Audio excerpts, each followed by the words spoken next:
Hi, this is Nolan from Benchmark, and in today's video I'm going to be showing you how to recalculate your data in a new coordinate system or with a new geoid, or both at the same time, because that is also possible. So what I've done is I've laid out 3 points here in FieldGenius just using the GPS simulator in zone 11, but I actually wanted to have these points in zone 12. So if I just head to my point database here in the bottom corner, you can see I've got these 3 points. They've even got descriptions.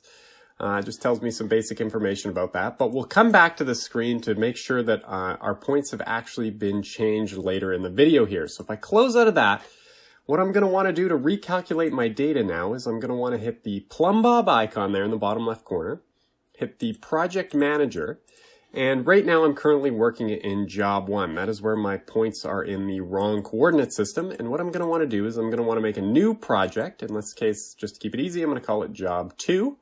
And then I'm going to hit the project settings. And I'm going to have to make sure of a couple things. The first thing is I'm going to have to make sure that all my unit settings are identical to the previous job that I was just working in.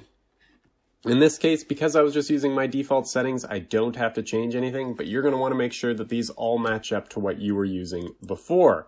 So I'm just going to close out of this window, and then I'm going to want to hit coordinate systems here. And right now, this is what my last job was in. So UTM zone 11, and I was just using WGS 84 as my vertical datum. So what I'm going to want to do is I actually wanted my data to be in zone 12. So from the system drop down here, I'm going to choose zone 12. And if you don't know how to get your proper coordinate system there, I'll just include a video in the top right corner that'll show you how to do that. It's super easy. I think it's like a minute and a half long video, so it shouldn't take you that long at all. But I'm going to choose zone 12 for this. And then in my vertical system here, I'm going to choose my proper geoid file. So I'm going to use CGG 2013. And if you want to know where you can download or how to add these geoids to FieldGenius, I'll just link to another video in the top right corner. Super easy, super quick. I would just take the minute and a half to watch that video and you'll be up and running. But I'm going to choose my CGG 2013 file here. And then I'm going to hit OK.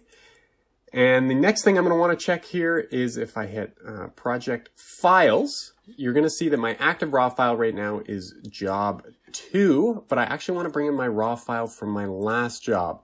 So what I'm going to do is I'm going to hit copy existing, and then I'm going to see that I got all my FieldGenius projects here. You can see I got a job 1 folder. I'm going to click it, open it, and then you're going to see I have a job1.raw file. So I'm going to select that one and then hit open. That's going to map that into FieldGenius here.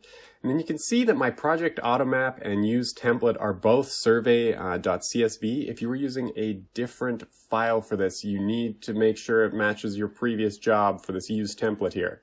Since they're both the same, I don't need to change anything here. And I'm just going to leave it as is, where I will then hit continue here at the bottom to continue on my journey. I'm just going to hit yes, generate points from the new observation records. Then I'm going to hit yes to overwriting existing points. And then that's going to bring me back to my project settings menu here. And I'm just going to want to hit OK. And then OK. And that's going to bring me to my ever familiar connection screen. I don't need to connect to an instrument right now, so I'm just going to hit continue without connecting. And I'm all the way back at my map screen. But if I click on my point database, and I'll just throw a picture up from earlier, you can see that none of my points have actually changed yet. And that's because I haven't done any calculations with that raw file and the new coordinate system.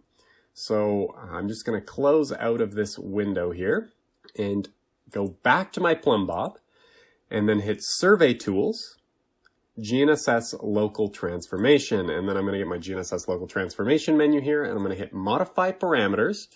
And then my method right now is selected as none. I'm going to want to select similarity from the dropdown. And then under parameters here, it says calculate using control. I don't want that selected. So from the dropdown, I'm going to choose manually define. And then I'm going to leave all the other options as is. I'm not going to change a thing in this menu. Then I'm going to hit OK. And you can now see that I have a new option here under modify parameters that is adjust GNSS points. So I'm going to want to select that one, and then it's going to say press yes to update all GNSS measured points. I'm going to hit yes, and then that's going to bring me back to my local transformation menu here. So I'm going to hit go back, and I'm going to get back to my map screen here. And if I click on my point database, you can now see that all my points have been shifted. My elevations, my northing, easting have all been changed. but my descriptions are all still there for my points. So that is it. That is how I correct any mistakes that I've made. If I've been surveying in the wrong zone and I didn't realize it at the time, it's a pretty easy fix. You don't need to worry too much about it. And that's everything for today's video. If you have any questions about anything you've seen in today's video, or any questions about anything you've seen on our YouTube channel or website, please give us a call at 1-888-286-3204, or you can visit us on our website at bench-mark.ca.